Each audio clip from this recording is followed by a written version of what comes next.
ସଭାପତି ମହୋଦୟ, ପୂଜ୍ୟ ଗୁରୁଜୀ ଓ ଗୁରୁମା ବୃନ୍ଦ, ଏଠାରେ ଉପସ୍ଥିତ ଥିବା ମୋର ଛୋଟ ବଡ଼ ଭାଇ ଓ ଭଉଣୀମାନେ, ଆଜି ଏହି ପବିତ୍ର ଗୁରୁ ଦିବସରେ ମୋତେ କିଛି କହିବାର ସୁଯୋଗ ମିଳିଥିବାରୁ ମୁଁ ନିଜକୁ ଧନ୍ୟ ମନେ କରୁଛି। ଗୁରୁ ବ୍ରହ୍ମା, ଗୁରୁ ବିଷ୍ଣୁ, ଗୁରୁଦେବ ମହେଶ୍ୱର, ଗୁରୁ ସାକ୍ଷାତ୍ ପରମ୍ ବ୍ରହ୍ମ, ତସ୍ମୈ ଶ୍ରୀ ଗୁରୁବେ ନମଃ। ଗୁରୁ ଶବ୍ଦ ହେଉଛି ଦୁଇଟି ଅକ୍ଷରର ସମାହାର।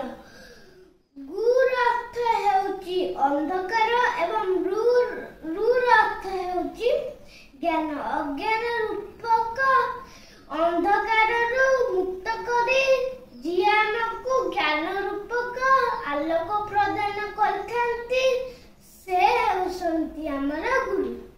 ସମଗ୍ର ଭାରତବର୍ଷରେ ପ୍ରତିବର୍ଷ ସେପ୍ଟେମ୍ବର ମାସ 5 ତାରିଖରେ ଗୁରୁ ଦିବସ ପାଳନ କରାଯାଏ।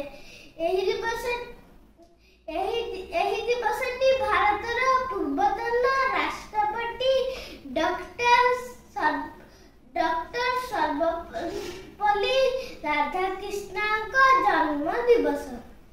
ଡକ୍ଟର ସର୍ବପଲ୍ଲୀ ରାଧାକୃଷ୍ଣ 1888 ମସିହା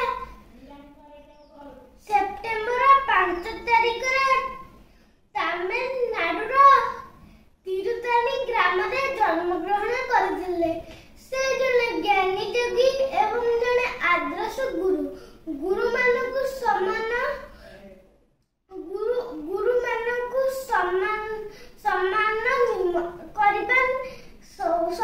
ପ୍ରଦର୍ଶନ କରିବା ନିମନ୍ତେ ତାଙ୍କ ଜନ୍ମ ଦିବସକୁ ଗୁରୁ ଦିବସ ରୂପେ ପାଳନ କରିବାକୁ ସେ ପରାମର୍ଶ ଦେଇଥିଲେ।